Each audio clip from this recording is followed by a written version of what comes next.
তাহলে আজকে আমরা হচ্ছে আগে ওয়ার্ডপ্রেসটা লগ ইন করি। এটা হচ্ছে URL local host slash first website, তারপর হচ্ছে ডাব্লিউপি অ্যাডমিন, এটা হচ্ছে ইউআরএল। এটা দিয়ে হচ্ছে আমরা ওয়েবসাইটে ঢোকার জন্য ইউজার পাসওয়ার্ড দেওয়ার জন্য এই লিঙ্কে যাব। এই লিঙ্কে যাওয়ার পরে এই জিনিসগুলো পাবো। ওকে, আমাদের এখানে লগ ইন হয়েছে।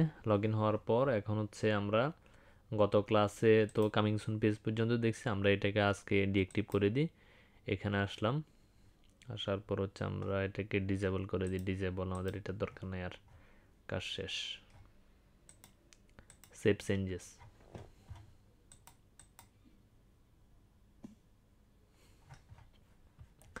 ওকে, তো আমরা মূলত যে জিনিস নিয়ে কাজ করব একটা পেজ বিল্ডার, যেটিতে আমাদের ফুল ওয়েবসাইটটা আমরা হচ্ছে আমাদের মতো করে কাস্টমাইজ করতে পারবো, সাজাইতে পারবো। এটার নাম হচ্ছে এলিমেন্টর। এলিমেন্টর হচ্ছে ড্রপ এন্ড ড্রাগ একটা পেজ বিল্ডার, যেটা এখন থিম বিল্ডার। এটা দিয়ে থিমও বানানো যায়, মানে খুব কম আছে যে এটা দিয়ে করা যায় না, অনেকগুলো কাজই এটা দিয়ে করা যায়।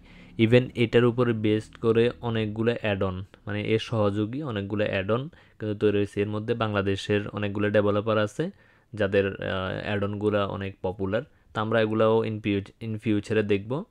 এখানে দেখেন 5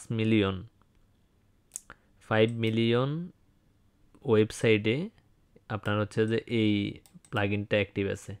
তার মানে হচ্ছে প্রায় 50 লাখ ওয়েবসাইটে এই প্লাগইন আছে। এই প্লাগইন আসার আগে ওয়ার্ডপ্রেস আর এই প্লাগইন আসার পরের ওয়ার্ডপ্রেস, আকাশ আর জমিনের মধ্যে পার্থক্য। যখন ওয়ার্ডপ্রেস আসছে তখন হচ্ছে ওয়ার্ডপ্রেসের যে ডিমান্ড, এই ডিমান্ডটা আরও বেশি বেড়ে গেছে। আগে ওয়ার্ডপ্রেসে কাজ করা এত ইজি ছিল না। এলিমেন্টর বের হওয়ার পর পেজ বিল্ডার, এর আগে আরেকটা ছিল ভিজুয়াল স্টুডিও, আরও অনেকগুলাই আছে, কিন্তু এলিমেন্টর একটা বলা যায় রেভুলেশনারি একটা কাজ করছে। তো আমরা হচ্ছে এই পেজ বিল্ডার দিয়ে কাজ করব। আর এই পেজ বিল্ডার যে ভালোভাবে আয়ত্ত করতে পারবে তার হচ্ছে আমি বলতে পারি যে ডিজাইনের যে পার্টটা আছে ওই কনসেপ্টটা ক্লিয়ার হয়ে যাবে। তো আপনারা ট্রাই করবেন যে এটা ভালোভাবে প্র্যাকটিস করার জন্য। তো আমি এটাকে ইনস্টল দিচ্ছি। আর আপনাদেরকে তো বলছি যে ওয়ার্ডপ্রেসের ফাংশনালিটি অ্যাড করার জন্য হচ্ছে প্লাগইন, আর ডিজাইন পার্ট কভার করার জন্য হচ্ছে থিম। কিন্তু এলিমেন্টর দিয়ে আমরা ডিজাইন পার্ট কভার করতে পারবো ড্রপ এন্ড ড্র্যাগের মাধ্যমে। কোনো ধরনের কোডিংয়ের কোনো নলেজ দরকার নেই, জাস্ট জিরো কোডিং নলেজ দিয়ে আপনারা এই কাজটা করতে পারবেন। ওকে, তো আমাদের প্লাগইনটা ইনস্টল হয়ে গেছে। এটা যেহেতু হচ্ছে না, আমি এটা বাদ দিচ্ছি, আমি এখানে আপনাদেরকে দেখাচ্ছি। ওকে, তো এখান থেকে হচ্ছে যখন আমি এলিমেন্টরটা অ্যাক্টিভ করলাম, অ্যাক্টিভ করার পর দেখেন এখানে এলিমেন্টরের একটা ড্যাশবোর্ড চলে আসছে। তো আমি যদি জাস্ট এটা সেটিংসে যাই, দেখি যে সেটিংসে কী কী আছে। তো এখানে দেখেন ফোর্স টাইপ, মানে কোন কোন জায়গায় এলিমেন্টরটা এডিটরিতে এলিমেন্টর এই জিনিসটা শো করবে। এটা হচ্ছে ফোর্স টাইপ, পেজে ল্যান্ডিং পেজে দিলে দিতে পারেন, সমস্যা নেই। তারপরে এখানে হচ্ছে ডিজেবল ডিফল্ট কালার, এটার একটা ডিফল্ট কালার আছে থিমের। আমরা এখানে কি কোনো থিম ইনস্টল করছিলাম? না, করিনি। আমরা থিমটাও ইনস্টল করিনি। আমরা যখন এলিমেন্টর দিয়ে কাজ করব, স্পেশাল যদি কোনো কাজ না থাকে থিমের, তাহলে হচ্ছে আমরা সবসময় হেলোর থিমটা ইউজ করব। হেলোর থিমটা হচ্ছে একদম কি বলে লাইট ওয়েট, মানে এটার মধ্যে কোনো ওরকম কোনো ধরনের ইয়ে নেই, একদম হালকা, একদম কি বলে একদম লাইট ওয়েট একটা থিম, যেটা হচ্ছে আপনার ওয়েবসাইটের স্পিড বানানোর জন্য অনেক গুরুত্বপূর্ণ ভূমিকা পালন করে। তো আপনারা হচ্ছে যখন এলিমেন্টর দিয়ে কাজ করবেন তখন হচ্ছে এই প্লাগইনটা ইনস্টল করার ট্রাই করবেন। তো আমরা হচ্ছে একটু যদি নিচে আসি, দেখেন এলিমেন্টর আমরা এখান থেকে ইনস্টল করে নিচ্ছি, অথবা এখানে যদি সার্চ দিই তাহলে এখানে হেলো লিখলে এই থিমটা আসবে। তো এটাকে অ্যাক্টিভেট করলাম। তো এলিমেন্টরে একটা ডিফল্ট কালার আছে, ওই ডিফল্ট কালারটা এখান থেকে আমরা চাইলে ডিসেবল করে দিতে পারি। তো আমরা ওইভাবে ডিসেবল করবো না, জাস্ট যেভাবে আছে ওইভাবে থাকুক। আমরা জাস্ট দেখব যে কোন কোন জায়গায় কী কী জিনিসপত্র আছে, এই জিনিসগুলো কেমন। তো এখান থেকে হচ্ছে আমি আবার এলিমেন্টর থেকে সেটিংস। ওকে, সেটিংসে আসার পর আমরা হচ্ছে কি জেনারেল। ওকে, এখানে ফার্স্ট আমাদের কোন কোন জায়গায় এলিমেন্টরটা দেখাবে, আচ্ছা সেটা কেমন সেটা দেখবেন যে এডিট উইথ এলিমেন্টর নামে এই ধরনের জিনিসপত্র আছে। যখন আমরা পোস্ট ক্রিয়েট করছিলাম বা পেজ ক্রিয়েট করছি তখন কিন্তু এই ধরনের ছিল না, যেটা গত ক্লাসে আপনারা দেখছেন। তো এখান থেকে হচ্ছে আমরা যদি স্টাইলে যাই, এখানে কোনো ধরনের আলাদা স্টাইল নেই। তো এখানে এপিআই আছে গুগল ম্যাপের জন্য, অ্যাডভান্সে গেলে সিএসএস বা কাস্টম ফন্টের জন্য আছে। এখানে আলাদা করে সিএসএস করবেন কি করবেন না। তারপর হচ্ছে এখানে গুগলে ফন্ট লোড হবে কি হবে না, এই বা এখানে হচ্ছে ফন্ট অসামের ফন্টগুলো এখানে শো করবে কি করবে না, এই জিনিসগুলো আছে। তারপর এখানে আরও কিছু জিনিসপত্র আছে, তো এগুলার দরকার নেই, যেভাবে আছে সেভাবে থাকুক। এরপর হচ্ছে যে আমরা এখান থেকে custom font, custom icon, custom code এখানে দিতে পারি। তো কাস্টম কোড কীভাবে দিব সেটা দেখব। কাস্টম ফন্ট মানে হচ্ছে মনে করেন গুগলে নাই বা এখানে লোড নাই, তখন হচ্ছে আপনার কাস্টম ফন্টটা ইউজ করতে হবে। তো কাস্টম ফন্ট ইউজ করার জন্য আপনার গুগলের যে প্রো ভার্সন আছে এটা লাগবে। আর গুগলে ফ্রি দিয়ে আমরা অনেক কিছু করতে পারবো, প্রো হলে মানে একদম হাই এন্ড টাইপের ওয়েবসাইট আপনি বানাইতে পারবেন আর কি। তো এই হচ্ছে মোটামুটি জিনিসগুলো। এখানে টুলস আছে, টুলসে কি আছে দেখি। তো এখানে সিঙ্ক করা যায়, আমরা যদি একটু সিঙ্ক করি এগুলা। তারপর হচ্ছে রিপ্লেস ইউআরএল, ওই যে এখানের মধ্যে যে ইউআরএলটা আছে সেটিংসের মধ্যে জেনারেলে গেলে ওইটা রিপ্লেস করতে পারবেন। তারপর মেনটেনেন্স মোড দিতে পারবেন, ডিজেবল এখান থেকেও করতে পারবেন, এই আর কি।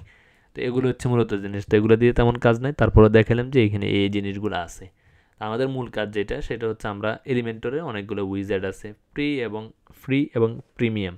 তো এই জিনিসগুলো দেখার জন্য আমরা হচ্ছে একটা পেজে চলে যাই। এখান থেকে হচ্ছে আমরা অল পেজে যাই, অল পেজে গিয়ে আমরা একটা পেজ ক্রিয়েট করব। তো এখানে ডিফল্ট দুটো পেজ আছে, তা আমরা হচ্ছে এগুলো ফেলে দিব। ফেলে দেওয়ার পর আমরা হচ্ছে অ্যাড নিউতে ক্লিক করলাম, ক্লিক করে একটা পেজ বানাবো। আপনাদেরকে বলছিলাম আমরা কোনো ধরনের যদি পেজ বানাই ওই পেজের নাম দিব আমরা হচ্ছে হোম। তো ওয়েবসাইট বানানোর ক্ষেত্রে বা ল্যান্ডিং পেজ বানানোর ক্ষেত্রে যেহেতু আমরা নর্মালি একটা পেজ দিচ্ছি, তো আমরা হচ্ছে এটার নর্মালি একটা নাম দিই সিম্পল পেজ। ওটা হচ্ছে স্যাম্পল পেজ, আমরা এটা দিলাম সিম্পল পেজ, এটা নাম দিলাম। দেওয়ার পর এখানে যে টেমপ্লেট আছে, টেমপ্লেটের মধ্যে বিভিন্ন ধরনের অপশন আছে। একটা হচ্ছে ডিফল্ট টেমপ্লেট, একটা হচ্ছে এলিমেন্টর ক্যানভাস, একটা হচ্ছে এলিমেন্টর ফুল উইথ, আর একটা হচ্ছে থিমের। তো আমরা হচ্ছে যেটা ক্যানভাস আছে ওইটা ইউজ করব। কেন করব সেটা যখন আরও পরবর্তীতে আমরা যাব তখন দেখবো। আপাতত আমরা ক্যানভাস দিয়ে কাজ করব। ক্যানভাস মানে হচ্ছে এটার হেডার ফুটার কোনো কিছু দেখা যাবে না, মানে এটা আলাদা একটা ক্যানভাসের মতো আর কি, খালি একটা জায়গা পাবেন। তো আমরা যদি এখানে পাবলিশ দিলে তো কোনো কিছু দেখতে পারবেন না, ঠিক আছে। তো এখান থেকে হচ্ছে এডিট উইথ এলিমেন্টর, ওই যে আমরা সেটিংসে গেছিলাম কোন কোন জায়গায় আমরা এডিট উইথ এলিমেন্টর দেখতে চাই। তো আমরা বলছিলাম যে পেজ আর হচ্ছে পোস্টে, তো এইখানে সেটাও এটা একটা আর কি। তো এখান থেকে হচ্ছে আমরা এডিট উইথ এলিমেন্টরে ক্লিক করলাম। ক্লিক করার পর এটা লোড হবে, লোড হইতে এটা একটু সময় নিবে, জাস্ট ওয়েট করেন। আচ্ছা, এটা লোড হয়ে গেছে। তো এখানে হাতের বাম পাশে দেখেন যে উইজার্ড আছে কিছু। এখানে কি আছে, হেডিং আছে। আমরা ওইখানে যে H1 দিয়ে যে হেডিং লিখতাম, তো এখানে জাস্ট এখানে টানবেন, চলে আসবে এখানে, টেক্সট চেঞ্জ করতে পারবেন। তারপর এখানে লিখলাম যে দিস ইজ দ্য ফার্স্ট এলিমেন্টর হেডিং, ওকে। তো এটাকে আবার হচ্ছে ওই যে আমরা সিএসএস শিখছি, সেন্টারে নিতে পারবেন, কালার টালারও চেঞ্জ করতে পারবেন। এখানে স্টাইলে যান, স্টাইলে গেলে দেখেন কালার চেঞ্জ করতে পারবেন, যে কালো কালার দিই, কালো কালার হয়েছে। তারপর হচ্ছে যে অ্যাডভান্সে যান, অ্যাডভান্সে গেলে প্যাডিং মার্জিন এগুলো দিতে পারবেন। তারপর হচ্ছে আমরা একটা একটা দেখি। তারপর কি আছে, ইমেজ আছে, ইমেজ জাস্ট টেনে এর নিচে দিয়ে ছেড়ে দেন। তো এখন এখান থেকে হচ্ছে আপনি ইমেজ দিতে পারবেন। এখানে যেহেতু আমার কোনো ইমেজ নেই, আমি হচ্ছে একটা ইমেজ নিয়েই নিই। এখান থেকে হচ্ছে আমি এই ইমেজটা নিয়ে নিচ্ছি, ওপেন দিলাম, ওকে। এটা এখান থেকে হচ্ছে হাতের ডান পাশে একদম নিচ দিয়ে দেখেন কি আছে, ইনসার্ট মিডিয়া আছে। এটা তুলবেন, তোলার পর ইনসার্ট দিবেন, এটা চলে আসবে। তো দেখেন এটা কিন্তু সুন্দরভাবে চলে আসছে। আবার এটা যেহেতু বড় ইমেজ, এই জন্য আপনি চাইলে মানে লেফট রাইট করতে পারেন। এখন এটা বোঝার জন্য আমি যদি এই যে এটার উইথ আছে ডিফল্টভাবে 100% থাকে, তো আমি যদি এটা দেখেন কমাই বাড়াই, এটা কিন্তু কমতেছে, ঠিক আছে। তো এখন যদি আমি লেফট রাইট করি, এখন বুঝতে দেখেন যখন আমি লেফট দিছি একদম এই পাশে চলে আসছে, মিডলে দিলে মাঝখানে, তারপর হচ্ছে রাইটে দিলে রাইট, মানে এটাকে এইভাবে হচ্ছে আপনারা ইয়ে করতে পারবেন। তো আমি এটাকে মিডল অবস্থায় রাখছি, আর এটার যে উইথ এটাকে হচ্ছে আমি 100% দিয়ে দিচ্ছি, ওকে 100% দিয়ে দিলাম। তারপর কি আছে, তারপর হচ্ছে এগুলোর আরও অনেক অনেক কাজ আছে। আমরা যখন প্রজেক্ট করব, যখন ওয়েবসাইট বানাবো, ল্যান্ডিং পেজ বানাবো, বিভিন্ন সেকশন নিয়ে কাজ করব, তখন হচ্ছে আমরা এগুলো আস্তে আস্তে বুঝবো, দেখবো, শুনবো, এই আর কি।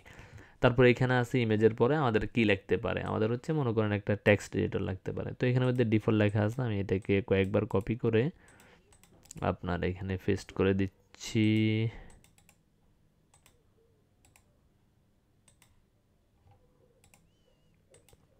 ওকে, কয়েকবার দিলাম, আমি আরও কয়েকবার দিই।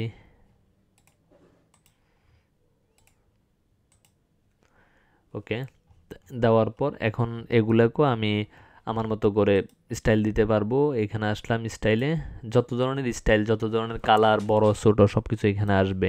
তো এখানে কালার চেঞ্জ করলাম, তারপর হচ্ছে এখানে মনে করেন এটাকে আমি জাস্টিফাই করে দিই, তাহলে একদম বরাবর এই পাশে সোজা হয়ে যাবে। ঠিক আছে, তারপর মিডল আনতে পারি, এগুলো তো আপনারা অ্যালাইনমেন্টে দেখছেন। এটা জাস্ট আপনার থিঙ্ক করেন যে আপনার যে ডাব্লিউপি, এটা কি বলে, ওয়ার্ডপ্রেসের, সরি, মাইক্রোসফট ওয়ার্ডের যে ইয়েটা আছে সেটার মতো আর কি। জাস্ট একদম মানে কি বলে এটাকে, আপনার যদি ওইটাও জানেন মানে এটা দিয়ে কাজ করতে পারেন, এটা এত ইজি। বাট বাট বাট আপনাকে যেটা মেক শিওর করতে হবে সেটা হচ্ছে প্র্যাকটিস, যে আপনি এটা সহজ হয়ে গেছে না, ব্যাপারটা এত সোজা না। আপনার যদি প্র্যাকটিস না করেন, এটা যদি আপনার হাতের মধ্যে না থাকে, তাহলে কিন্তু আপনি কিছুই করতে পারবেন না, জাস্ট দেখে যাবেন। তো এখানে আর ডাবল কলাম আমরা দিতে পারি, 3 কলাম দিলে মানে 3 ভাগ হয়ে গেছে। তো আমাদের এগুলোর দরকার না, আমরা ডিফল্ট যেভাবে আছে ওইভাবে রাখলাম আর কি। তো এই হলো মোটামুটি এটা। তারপর কোন উইজেট আছে আমরা দেখি একটু। তো এখানে কি আছে, আমাদের ভিডিও আছে, বাটন আছে। বাটনের ব্যাপারটা তো আপনারা জানেন যে বাটন দিয়ে কী করে, আমরা অ্যাঙ্কর ট্যাগ নিয়ে নিতাম। তো এখানে জাস্ট এটা বাটন নেবেন, এখানে হচ্ছে যে মনে করেন দিলাম যে লার্ন মোর, লার্ন মোর,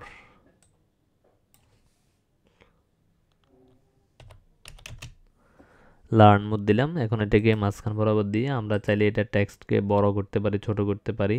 এখানে টাইপোগ্রাফি গিয়ে ফ্যামিলি সাইজ এগুলো বড় করতে পারবো। তারপর এটা মোটা আছে, এটাকে ছোট করতে পারবো। মানে সব কিছু এই জায়গায় আছে, আপনি জাস্ট দেখে দেখে দেখে দেখে এখান থেকে দিবেন। কালারও চেঞ্জ করতে পারবো আমরা যদি কালার চেঞ্জ করতে যাই। এখানে দেখেন ব্যাকগ্রাউন্ড টাইপ, মানে যে ব্যাকগ্রাউন্ডের যে কালার, এটাকে মনে করেন আমি কমলা টাইপের একটা কালার দিয়ে দিই। এটা হলুদ হয়ে গেছে, আমি হচ্ছে কমলা, কমলা কমলা কই, আচ্ছা এই টাইপের একটা কালার দিয়ে দিলাম। এই আর কি, এখান থেকে হচ্ছে লেখার কালারটা আমি হচ্ছে কালো করে দিই, তাহলে একটু ভালো দেখাচ্ছে। তারপর কোন উইজার্ড আছে, তারপর হচ্ছে ভিডিও আছে, ডিভাইডার আছে। তা আমি হচ্ছে এখান থেকে হচ্ছে ভিডিও, ভিডিওটা নিচ্ছি। এখানে একটা ইমেজের পর আমি চাইতেছি একটা ভিডিও দিব। তো এখান থেকে ভিডিও, এই এখান থেকে এটা একটা ডামি ভিডিও। জাস্ট ইউটিউবে গিয়ে আমরা যদি ইউটিউবে যাই, এখান থেকে মনে করেন একটাকে ক্লিক করেন, ক্লিক করার পর এখানে শেয়ার, কপি, আচ্ছা করলাম। করার পর হচ্ছে এখানে আসেন, আসার পর এখানে যে লিঙ্কটা আছে আমি এটাকে তুলে এটাকে দিয়ে দিচ্ছি। এখন দেখেন এই ভিডিওটা কিন্তু এখানে চলে আসছে। আবার এটাকে আমি এখান থেকে কন্ট্রোল করতে পারবো যে লোড হওয়ার সাথে সাথে চলবে কি চলবে না, শেষ হয়ে গেলে আবার চলবে কি চলবে না, এই জিনিসগুলো এখান থেকে কন্ট্রোল করতে পারবো। এটার উপরে আমি চাইলে একটা ইমেজ দিতে পারবো, ইমেজ ওভারলে। এটার উপরে আমি এটা না, আমি মনে করেন এই ইমেজটা দিতে যাচ্ছি, দেখেন এটা কিন্তু এখানে শো করবে। কেউ এখানে ক্লিক করলে তারপর হচ্ছে ভিডিওটা চলবে। মানে থাম্বনেইল যেটা আছে এটাও চেঞ্জ করে ফেলা যাবে এখান থেকে, এই আর কি। তারপর হচ্ছে আর একটা উইজার্ড দেখি, মোটামুটি যেগুলো লাগে, গুগল ম্যাপ লাগে, আইকন লাগে। তা আমরা যদি গুগল ম্যাপটাও যদি এখানে নিই, তারপর এখানে দেখেন, এখানে যদি আমরা সীতাকুণ্ড দিই,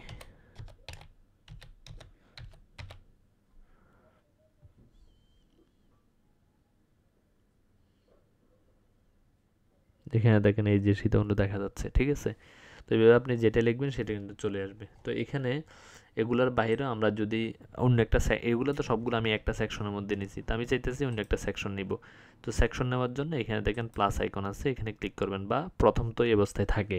তো এখান থেকে হচ্ছে প্লাসে আপনি ক্লিক করেন, ক্লিক করার পর এটা হচ্ছে একটা সেকশন। তো এটার আন্ডারে মানে এখানে ডিফল্টভাবে একটা কলাম থাকে, তো আমি এটাকে ডুপ্লিকেট করতে পারবো। অথবা আপনি হচ্ছে নতুন আরেকটা সেকশন প্লাসে ক্লিক করেন, এখানে দেখেন এখানে 8টা সেকশন, মানে 8টা ভাগে 8টা কলাম পর্যন্ত কিন্তু কি থাকে, ভাগ থাকে। তো আপনি এভাবে এখানে এটাকে 8টা বানাইতে পারবেন, অথবা এখান থেকে 3টা 8টা আপনার যেরকম দরকার। আবার এগুলাকে আপনি বড় ছোট এভাবে করতে পারবেন, এভাবে করতে পারবেন। দেখেন এভাবে বড় করা যায়, ছোট করা যায়, এই আর কি। তো এই জিনিসগুলো হচ্ছে আপনি এভাবে করতে পারবেন। তারপর আপনি চাইতেছেন এর মধ্যে আরও একটা ভাগ হবে, তো এটাকে তো এভাবে ভাগ করবেন, মানে একটা ভাগের মধ্যে আরেকটা রাখবেন। তো এটা কীভাবে করবেন, এটার জন্য হচ্ছে এটাকে বলে ইনার সেকশন। তো এখানে ক্লিক করেন, এখানে ইনার সেকশন দেন, ইনার সেকশন দিলে দেখেন এখানের মধ্যে আবার হয়েছে। আবার এটাকে ডুপ্লিকেট করলে এখানে দেখেন 3টা হয়ে গেছে, আরেকটা হলে 4টা হবে। তো এরকম করে করে করে আপনারা হচ্ছে একটার মধ্যে আরেকটা সেকশন নিতে পারেন, কিন্তু এটার মধ্যে আবার একটা ইনার সেকশন নিতে পারবেন না। দেখেন এখানে আরেকটা ইনার সেকশন নিতে পারবেন না। তো নিতে হলে আরেকটা ট্রিক্স আছে, তো ট্রিক্সটা হচ্ছে আপনি হচ্ছে এইখানের মধ্যে একটা ইন্টারসেকশন তো নেওয়া যাবে কলামে। তো এই কলামটা কপি করেন, কপি করার পর মনে করেন এখানে আমি 2টা রাখলাম, এখানে একটা দিয়ে দেন। এখন দেখেন এটার মধ্যে কিন্তু আরেকটা ইন্টারসেকশন হয়েছে। নর্মালি নেওয়া যায় না, এই ট্রিক্স ফলো করলে আপনি নিতে পারবেন। তো আপনার হচ্ছে কাজ করতে করতে অনেক ধরনের টিপস এগুলো জানবেন, যেটা কাজ করা ছাড়া আসলে কোনোভাবেই সম্ভব না আর কি। যাই হোক, তারপর হচ্ছে আমাদের আর কি আছে, আইকন দরকার হইতে পারে। এটার উপর একটা আইকন দিব, তাহলে এখানে একটা কি আইকন আছে দেখি, লোড হোক। ওকে, আমি একটা স্কোয়ারের একটা আইকন নিলাম। এই যে দেখেন আইকনের কালার চাইলে আমি এখান থেকে চেঞ্জ করতে পারবো। তার মানে এগুলা হচ্ছে মোটামুটি উইজার্ড, এগুলো হচ্ছে ফ্রি বেসিক। তারপর এখানে জেনারেল আলো কিছু আছে, HTML ট্যাগ আছে, তারপর প্রোর কিছু জিনিসপত্র আছে যেগুলো টালা মারা, এগুলো হচ্ছে প্রো। তো আমরা যখন দরকার হবে প্রোটাও ইউজ করব, যা যা দরকার আমরা হচ্ছে তা করব। তো আজকে হচ্ছে মূলত এলিমেন্টের যে উইজেটগুলো আছে উইজেটগুলোর একটা মোটামুটি ধারণা। আসলে আমার এরকম এই জিনিসগুলো ভালো লাগে না, মানে হচ্ছে আপনারা সবাই তো এরকম টুলস দেখাইতে দেখাইতে মনে করেন ক্লাস 4-5টা শেষ। তা আমি চাইতেছি না এরকম শুধু শুধু ক্লাস শেষ করার। আপনি কাজ করবেন, কাজ করতে করতে আটকিবেন, আটকিতে আটকিতে শিখবেন। তা আমি চাইতেছি এরকম কাজ করতে করতে যতটুকু আসে ততটুকু শিখবেন। তা আপনার কাজের যতটুকু দরকার ততটুকু শিখেন। প্রয়োজন হলে কীভাবে বের করতে হয়, কীভাবে কোনখান থেকে পাবেন, এটা আপনি অটোমেটিক জেনে যাবেন। আর কীভাবে জানতে হবে এই জিনিসটাও আমি আপনাকে শিখাবো, সমস্যা নেই। তো এভাবে ইয়ে না করে আমরা হচ্ছে ডিরেক্ট আগামীকাল থেকে বা আগামী ক্লাস থেকে একদম ছোটোখাটো একটা সেকশন বানাই আপনাদেরকে কীভাবে একটা ফুল ওয়েবসাইট পর্যন্ত বানানো যায় এই জিনিসগুলো হচ্ছে আমরা এলিমেন্টর দিয়ে শিখবো। তো আমাদের এর পরবর্তী যতগুলো ক্লাস হবে মোটামুটি ম্যাক্সিমামই বলা যায় বা 80% ক্লাস হবে আমাদের এলিমেন্টের উপর। এলিমেন্টর ও কমার্স এই জিনিসগুলোর উপর আমাদের ক্লাস হবে। এটার মাধ্যমে কয়েকটা থিমও দেখানো হবে। এটার মাধ্যমে আপনারা একদম প্রফেশনাল মানের সাইটগুলো বানাতে পারবেন। তা আপনাদেরকে যে পরিমাণে HTML CSS শিখেছি ওইটা যদি আপনারা জানেন বা মাথায় রাখতে পারেন, আপনারা অনেক কাস্টম জিনিস বানাইতে পারবেন। নর্মালি হচ্ছে যারা শুধু এলিমেন্টর যারা ওরকম বানাইতে পারে না, এই জন্য হচ্ছে আপনার এলিমেন্টরের সাথে সাথে HTML CSS যদি কারো জানা থাকে এটা হচ্ছে খুবই উপকারী আর কি। তো আজকের ক্লাস এই পর্যন্তই, আগামী ক্লাসে আবার দেখা হচ্ছে। এই ধরনের ইন্টারেস্টিং ভিডিও পেতে সাবস্ক্রাইব করে বেল আইকনটি প্রেস করে আমাদের সাথেই থাকুন। ভিডিওটি যদি ভালো লাগে একটা লাইক দিন, আপনার প্রিয়জনদের সাথে শেয়ার করুন এবং ভিডিওটা কেমন হয়েছে কমেন্ট করে আমাদের জানান। ধন্যবাদ।